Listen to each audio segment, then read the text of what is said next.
Because they say, you don't need to know. What's the problem? You've given us the mandate.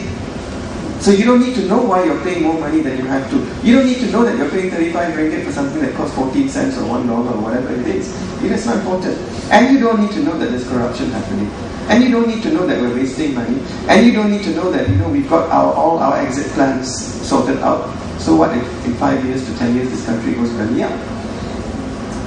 Well, the thing is, you know what? We need to know these things. And we need to start doing something about it. So, I'm finishing almost. So to me, I think when we know all the doom and gloom, you hear this all the time when I speak and other people speak, we know all the problems. The question is, how do we move forward? Right? So for me, I think it's time we begin to recognize that certain issues, apart from race and religion, are election issues. We must recognize that. Because when there is corruption, when there is a mismanagement of funds, when there is a breach of trust, the kind of injustices and ramifications and impacts that are felt do not recognize race, religion, or economics as boundaries. We all suffer together. And that is something that I think should unify us as we try and understand what sort of country we want as we go into the future. This is an election issue to me. If this government is not prepared to account for the excesses and the mismanagements that have occurred and that have been declared by a constitutional agent, then this government must be made to account by any way that it can be done.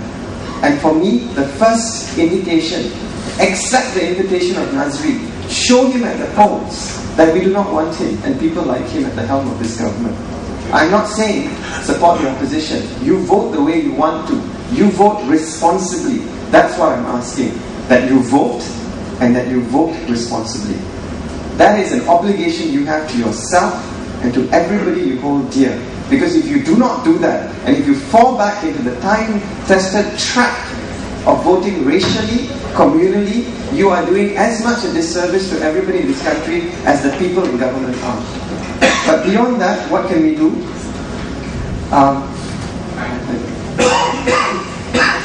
Yeah, what can we do? Now the government said, I don't want to say anything. As I said, I think the matter is disclosed by the Attorney General on the apparent reluctance of the government to act meaningfully are, in my view, election issues. I've already said that. Malaysians must show that they have had enough by voting and voting responsibly as Malaysians, and not as Chinese or Malay or Indians and so on at the next elections. Now, what do we do in order to vote responsibly? This is my suggestion, and I think Tony is going to take this up further in her presentation. To prime ourselves, we must identify who those responsible are. We must educate ourselves on the issues at hand. A lot of us just don't know. I mean, I see numbers, I blank. And I'm a lawyer with this commercial work, that's scary for my clients. But I see spreadsheets and all, I just blank. But we need to educate ourselves. We need to understand what it is that we're dealing with. And we need to understand that these are things that we can understand, and no one has the right to say that you're too dumb to understand, and you therefore don't deserve the effort that it takes to make you understand. Ask the questions. Get the answers. NGOs like Transparency International are on hand to lend assistance in developing our knowledge base and the knowledge base necessary for us to take this challenge. Other civil society groups are poised to act collectively and coherently to spearhead the way. We've been experimenting with citizen movements initiative over this more so in this last 1-2 years. And you know what? All I have to do is point to Bersih and see what kind of success they achieved. Now that is not an opposition rally. That was not an opposition rally. That was a citizens' rally. It just happened that some of the citizens are in opposition. But when you think about it,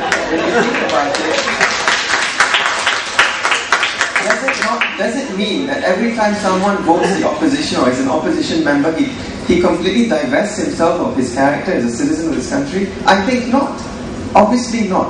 And if you want to talk numbers, I'm wondering how many people were actually chased away who were not opposition members. So I look at Bersih as an indication that when we start thinking and allow ourselves the passion to be Malaysians, we can move mountains.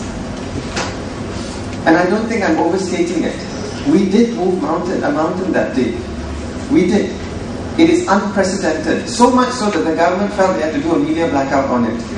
If there was nothing to worry about, there would have been a report about it, a proper report, not the one that suggested there was a small rally of 4,000 people in Merdeka. You think that there's a second rally happening, somewhere else that wasn't actually spoken about. No, that is it. So when citizens get together, and there are enough initiatives out there right now for all of us to start engaging in and engaging with, not to participate by throwing stones at the government, but just to arm ourselves with the information that we need and those around us to share that information. That's what we need to do. And I think citizen movements like that will help us see that when we start thinking as Malaysians, these issues of religion and race don't matter. They matter only because the politicians make it matter. And they use those devices to keep the truth from us, to keep the information that we need to know from us. How do you justify the kind of accesses in the 2006 report by saying Islam Hadari? How do you justify it? It is impossible to justify that kind of abuse. Islam itself decries breaches of trust. We are all trustees for God. And yet we have accesses committed which are being swept aside in the name of Hadari? That I don't understand. And I'm sorry if this is offensive to anybody, I don't mean to attack the religion, but the truth is the truth. This is an attack on the system, not the religion itself. And then we must also at the same time find the means to call to account those who have occasioned these abuses and those who are in charge, or who are charged with the responsibility of acting in the interest of the nation. And we must start at the top. Consider the ministers, the deputy ministers, the director generals of ministries. Consider the Prime Minister. As the saying goes, the buck has to stop somewhere. And it starts there. We stop it there rather, at the top. And then we slowly start working down the rungs. And that's what we must do. I know it sounds really unpleasant, but logically, if there is a government that is failing its people, the responsibility lies chiefly with the Prime Minister and his cabinet. If this government had any integrity, it would be resigning. If the ministers responsible for the kind of things that we read about in this report had any integrity, they would be on their knees begging for forgiveness. But do we see that? We don't see that. Instead, we see defensiveness. We see arrogance. We see, in my mind, a total detachment from the realities of our existence as Malaysians. So the way forward is to start thinking about your future. To start thinking about the future of your children. It is not, the future does not lie in finding where to go for PR. The fight is here. And if this country means anything to you, the fight has to start and end here. I'm closing now. I read on the blogs today of how students in London had a parallel birthday event. And they did so on their own initiative. Now that made my hair stand on end. Because you know what? These were students up there who were motivated enough by the same concerns that trouble us to say that in solidarity they would be carrying those banners as well. And they did so. I read of Thai students in Bangkok who, as a show of solidarity, stood outside the Malaysian embassy. I've heard of similar initiatives in Indonesia and other countries. Now that's remarkable. And it goes to show, as I said, that when we start thinking as Malaysians, nothing can stop us. Thank you very much.